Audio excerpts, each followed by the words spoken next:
La tarde caía sobre el tranquilo vecindario de Morning Glory Circle cuando un estruendo sordo rompió la calma en la sala de los Stevens. No fue un aterrizaje elegante.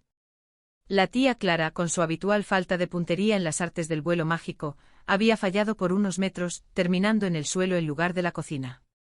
Samantha, con la paciencia que solo una sobrina amorosa puede tener, se acercó rápidamente para ayudarla a levantarse. La tía Clara, sacudiéndose el polvo de su ropa antigua, suspiró con una mezcla de tristeza y frustración, lamentando que en sus años de juventud solía realizar aterrizajes perfectos, pero que ahora el peso de los años y el equipo de sus fluidos mágicos parecían estar descompuestos.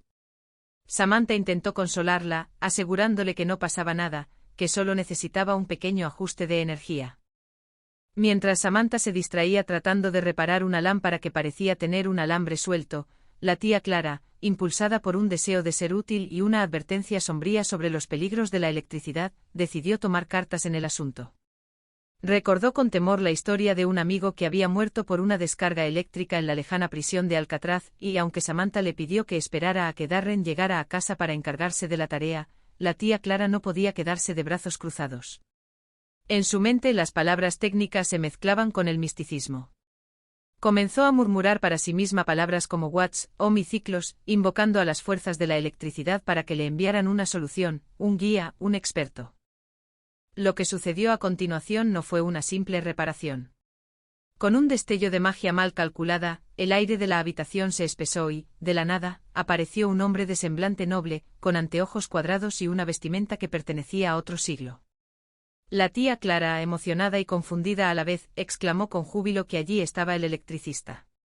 Sin embargo, el hombre que estaba frente a ellas no era un técnico común y corriente. Era Benjamin Franklin en persona.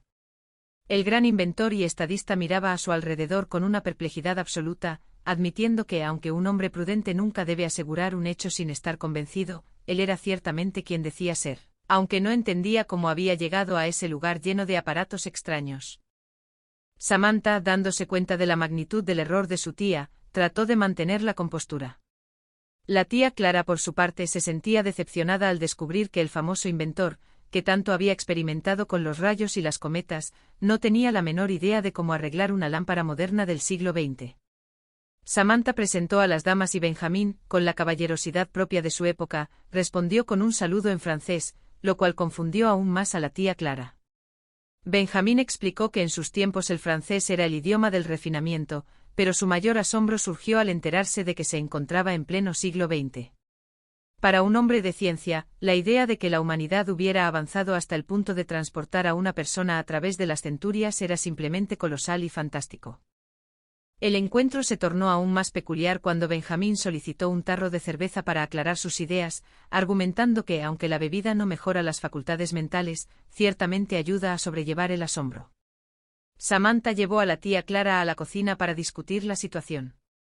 Era urgente encontrar la forma de devolver al señor Franklin a su tiempo original, pero la magia de la tía Clara siempre había sido más fácil de activar que de deshacer. Mientras la tía se concentraba en recordar el embrujo adecuado, Darren llegó a casa, encontrándose con la sorpresa de tener a uno de los padres fundadores de la nación sentado en su sala, disfrutando de una cerveza y comentando sobre las maravillas de la luz eléctrica y las bibliotecas públicas. La situación se complicó con la llegada inesperada de Larry Tate, el jefe de Darren. Larry, siempre buscando una oportunidad publicitaria, asumió que el hombre vestido de época era un actor contratado por Darren para una campaña de electrónica. Quedó maravillado por la autenticidad del disfraz y la elocuencia de Benjamín, quien hablaba con una honestidad y una sabiduría que Larry consideró brillantes para el negocio. A pesar de los intentos de Darren por explicar que no se trataba de una farsa, Larry ya estaba imaginando los anuncios comerciales. Mientras tanto, la señora Kravitz, la vecina siempre curiosa, observaba desde afuera, convencida de que algo muy extraño sucedía en la casa de los Stevens al ver a Benjamin Franklin paseando por el jardín. A la mañana siguiente la curiosidad de Benjamin Franklin pudo más que la prudencia. Dejó una nota en su almohada expresando que no deseaba causar desorden doméstico y decidió salir a explorar la ciudad por su cuenta.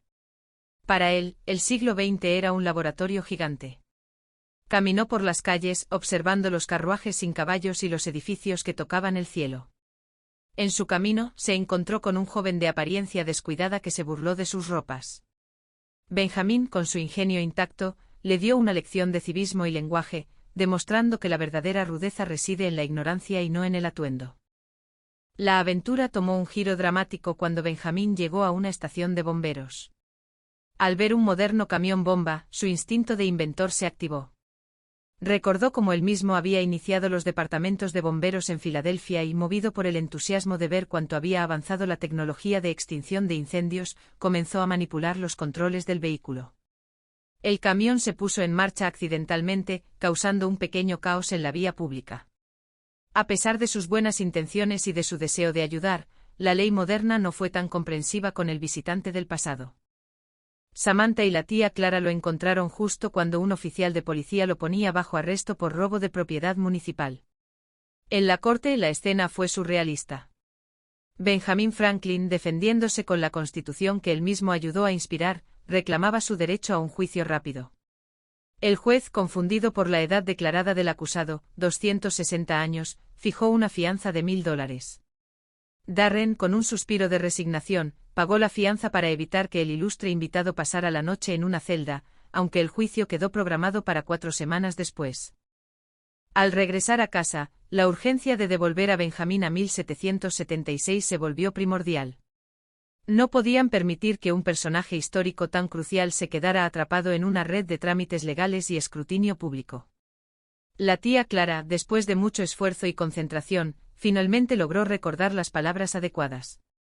Con un sentimiento de gratitud y una pizca de melancolía, se despidieron del gran hombre. Benjamin Franklin desapareció en un haz de luz, regresando a los libros de historia y dejando en la familia Stevens un recuerdo imborrable de que la sabiduría, el humor y la curiosidad son valores que trascienden cualquier siglo.